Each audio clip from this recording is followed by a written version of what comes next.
మనుషులు ఎంతో మూర్ఖంగా ఉన్నారు అనుకోవడానికి ఫర్ ఎగ్జాంపుల్ నేను చెప్పాలనుకుంటున్నాను. పూర్ణం దగ్గర రాజులమ్మ టెంపుల్ అని ఒకటి ఉంది, రాజులమ్మ గుడి అనేసి. ఆ గుడి దగ్గరికి అందరూ వెళ్ళాము. వెళ్ళిన తర్వాత అక్కడేమో ఆటోవాడు గుడికి వెళ్తే ప్రతి సంవత్సరం మీరు రావాలి అనేసి వెళ్తాను. కాకపోతే ఆవిడ మీ వెనకాతలే వచ్చేస్తుంది అని చెప్పారు.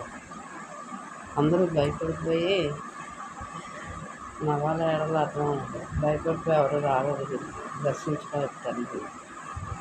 నేను ఒక్కదాన్నే ఆ తల్లిని రాజులమ్మ తల్లిని రాజరాజేశ్వరిని దర్శించాను.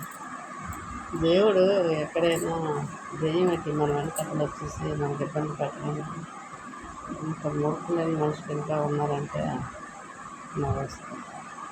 అలా సెంటిమెంట్లు ఎవరు నమ్మకూడదు. నేను ఒక్కదాన్నే తల్లిని దర్శించుకున్నాను. మళ్ళీ తన అనుగ్రహం అనేది ఉంటే మనం వెళ్ళి మళ్ళీ దర్శించుకుంటాము. మనకు ఆరోగ్యాన్ని ఆయుష్ని అన్నీ ఇవ్వాలి కాబట్టి అప్పుడు వెళ్తాము. ముందు వెళ్ళగానే ఒకసారి వచ్చారంటే రాకూడదు అనేసి కానీ ఈ ఆటో జనం కూడా రాలేదు. అది ఎంతవరకు ధర్మమో నాకు అర్థం కాలేదు.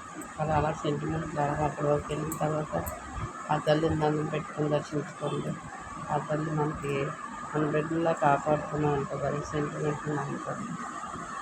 పూర్ణం దగ్గరికి వెళ్ళిన తర్వాత ఆటో మీద 20 రూపాయలు టికెట్ పడితే రాజులమ్మ గుడి రాజులమ్మ గుడి అనేసి రాజుల తల్లిని పండగ బాగానే చేస్తారు కదా. వెళ్ళినప్పుడు ఆ తల్లిని దర్శించుకోవాలి కానీ ఏదో సెంటిమెంట్ వరకు గుడి దగ్గరికి వెళ్ళి ఎవరు దర్శించుకోవాలి. నాకైతే చాలా బాధగా ఉంది. అలా పండుగ చేస్తుంది గవర్నమెంట్ తరఫు దేవుడికి మనం కాపాడుతూనే ఉంటారు కానీ మనం ప్రవర్తించుకోవాలి.